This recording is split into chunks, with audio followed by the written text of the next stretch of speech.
Hello everyone. First of all thank you जिन्होंने मेरी previous video देखी एंड बेसिकली मुझे सुना अपना टाइम निकाल के। तो अभी हमारा नीट का रिज़ल्ट आ चुका है, एवरीवन नोज़, एंड सबके रैंक पता चल चुके हैं। जिन्होंने काउंसलिंग के लिए अप्लाई करना था वो भी मतलब अभी अपने डॉक्यूमेंट्स वगैरह रेडी कर रहे हैं। कभी भी मतलब बेसिकली काउंसलिंग का प्रोसेस स्टार्ट होने वाला है, तो ये सब चीज़ें चल रही हैं। एंड अगर मैं अपनी बात करूँ तो मेरा 2026 री नीट का जो रिज़ल्ट है, जैसा मैंने पहले बताया था, that was not according to my expectation. पहले तो मैं खुद ही कुछ काफ़ी गलतियां करके आई थी एग्ज़ाम में, एंड आई डोंट नो क्या हुआ, बट मेरे रिज़ल्ट के अंदर मतलब जितने मैंने मार्क्स एक्सपेक्ट किए थे उससे उसके कंपैरेटिवली मार्क्स कम आए हैं।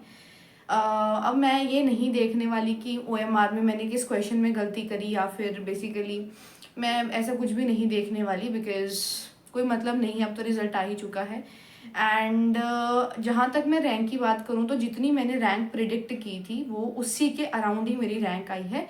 जितनी मैंने प्रिडिक्ट करी थी कि इतनी आ सकती उतनी रैंक आई है।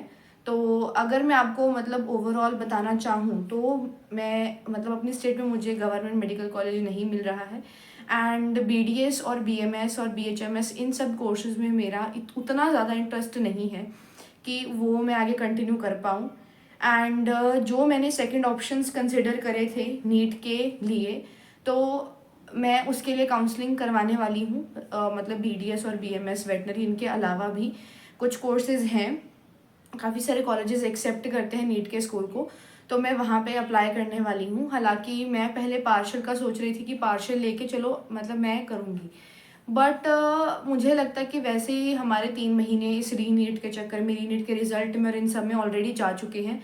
एंड मुझे मेरे मार्क्स देख के लगता है कि मुझे अभी मतलब काफ़ी इम्प्रूवमेंट करने की ज़रूरत है। एंड वो जो इम्प्रूवमेंट है वो मेरी पार्शल ड्रॉप के साथ कवर नहीं होगी, बिकॉज अगर मैं कोई भी कोर्स चूज़ करती हूँ तो उसका सिलेबस भी इटसेल्फ बहुत ज़्यादा है। एंड अगर साथ साथ में मतलब मैं नीट का भी पढ़ना चाहूँ तो वो भी बहुत ज़्यादा हो जाता है। तो मुझे एक तो ये चीज़ ध्यान मतलब दिमाग में रखनी थी। एंड अब मुझे ये भी देखना है कि मुझे पढ़ना कहाँ से स्टार्ट करना है। वैसे 2-4 फॉर्म में अब मतलब फिल कर देने वाली हूँ, जस्ट इन केस कि अगर मतलब मुझे लेना ही हुआ अगर पार्शल के साथ, तो मैं कुछ वैसा मैं काउंसलिंग तो करवाने वाली हूँ, बट देखते हैं कि कॉलेज मिलता है नहीं मिलता, बट काउंसलिंग मैं ज़रूर करवाने वाली हूँ बाकी कोर्सेज वगैरह के लिए। तो ये सब चल रहा है। एंड एक मेरे साथ एक बुरी चीज़ ये हुई थी कि मैंने नीट के अलावा कोई भी और मतलब मेजरली फॉर्म नहीं भरे थे या फिर उनकी तैयारी नहीं की थी कि मैं एज ए बैकअप लेके चल सकूं। तो पहले जो मेरा बैकअप था सेकेंड ड्रॉप में ही इस मतलब 26 में, तो मेरा जो बैकअप था वही था कि मैं नीट के थ्रू ही कोर्स कोई ले लूँगी, तो मतलब उसी को कंटिन्यू कर लूँगी, या फिर अपने आप पे इतना कॉन्फिडेंस है कि नीट ही हो जाएगा। बट क्या हुआ, बस वही रीनीट हुआ एंड उस उतना मोमेंटम नहीं बन पाया। पेपर में काफ़ी ख़राब परफॉर्म करके आई हूँ एंड रिजल्ट भी ख़राब आया उसके अकॉर्डिंगली।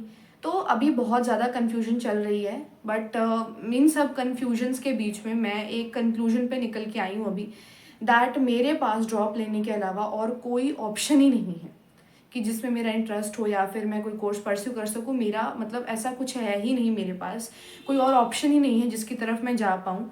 बट ये इस साल थोड़ा सा ये चेंज रहेगा कि मैं सिर्फ नीट पर रिलाई नहीं करने वाली, उसके अलावा भी काफ़ी एंट्रेंस एग्ज़ाम जिनके लिए मैं एलिजिबल हूँ तो मैं वो भी देने वाली हूँ, वो एंट्रेंस एग्ज़ाम्स देने वाली हूँ, उसकी प्रेपरेशन करने वाली हूँ। मतलब बाकी एग्ज़ाम्स की जो प्रेपरेशन है वो मैं स्टार्टिंग से ही करके रखूँगी। ऐसा नहीं कि एट द एंड जाके जब नीट हो जाए फिर देखेंगे, क्योंकि सारे एग्ज़ाम जो होते हैं वो ऑलमोस्ट उसी 2-3 महीने में होते हैं। एंड अगर किसी और एग्ज़ाम के लिए थोड़ा उस ओरिएंटेड होकर पढ़ना हो तो बिल्कुल मन नहीं करता, और ना ही उस टाइम पे उतना मतलब उस टाइम पे वो टाइम हो रहता है कि हम उस एग्ज़ाम ओरिएंटेड होकर पढ़ पाएँ कुछ पाएँ।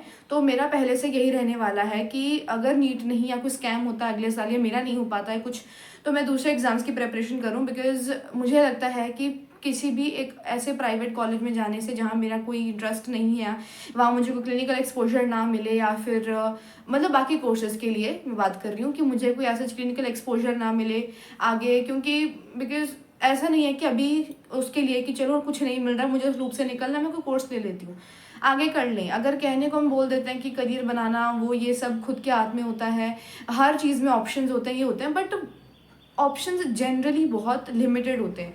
तो अभी हमें वैसा ही कोर्स कंटिन्यू करना है जिसमें मतलब खुद के इंटरेस्ट हो बेसिकली। अगर मैं रिसर्च फील्ड की बात करूं कि अगर हम रिसर्च फील्ड में जाएं, वो भी बहुत अच्छी, मैं मतलब मना नहीं कर रही हूँ जिसका इंटरेस्ट है वो ऑब्वियसली जाए, बट मेरा इंटरेस्ट था, मतलब कुछ हद तक है कि अगर जाना हो तो मैं जा सकती हूँ। बट द थिंग इज़ कि उसमें कोई गवर्नमेंट जॉब नहीं है और बहुत लंबा प्रोसेस है रिसर्च में भी, मतलब बहुत लंबा समय वेट करना पड़ता है to get a proper government job और to get a basically good job. तो वो बहुत लंबा समय इंतज़ार करना पड़ता है एंड उतना टाइम मेरे पास नहीं है बिकॉज मैं ऑलरेडी 2 ड्रॉप कर चुकी हूँ। तो अगर मेरे को इतना टाइम अगर मैं देना है तो सिर्फ और सिर्फ मैं कुछ लिमिटेड कोर्सेज को इतना टाइम दे सकती हूँ। ऐसा नहीं कि मैं 5.5 साल 6 साल पहले वो कोर्स कंप्लीट करूँ फिर उसके जो कि मतलब मेरी नज़रों में या फिर वो मेरे लिए वर्थ इट नहीं है मेरा, या फिर उतना इंटरेस्ट नहीं है उस कोर्स में, तो मैं वो कर लूँ और उसके बाद उसकी मास्टर्स या फिर आगे फर्दर ग्रेजुएशन के लिए मैं फिर एंट्रेंस निकालूँ फिर वो दूँ। तो मेरे में उतनी सच में हिम्मत नहीं है, ना ही मेरे पास उतना टाइम है कि मैं वो चीज़ करूँ।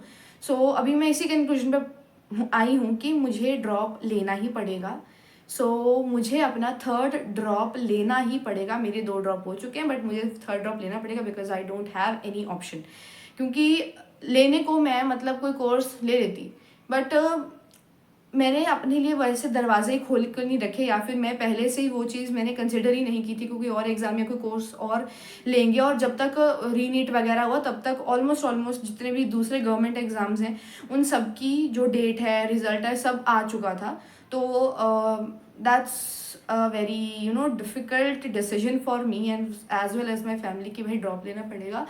बट यही है कि प्राइवेट में इतना ज़्यादा पैसा लुटा देने के बाद मतलब उससे तो बेहतर है कि अगर मुझे लगता है कि मैं अपना मतलब और दे सकती हूँ इस एग्ज़ाम को एंड या उसके अलावा भी एग्ज़ाम, मैं सिर्फ नीट पे ऐसा नहीं कि सिर्फ नीट के लिए पढ़ रही हूँ कुछ कर रही हूँ, नहीं, ऐसा बिल्कुल भी नहीं है। अगर मुझे अगले साल कोई भी गवर्नमेंट कॉलेज मिलता है थ्रू एन एंट्रेंस एग्ज़ाम तो I am good to go with that. मैं चली जाऊँगी उस कॉलेज में, वो कोर्स परस्यू करूँगी जो मेरे दिमाग में है।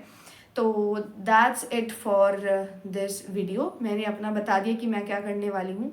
तो आप लोग भी अपना मतलब शेयर कर सकते हैं आगे फर्दर प्लान कि आप ड्रॉप करने वाले हैं, आपने कोई और कोर्स चूज़ किया है। So thanks for watching, bye.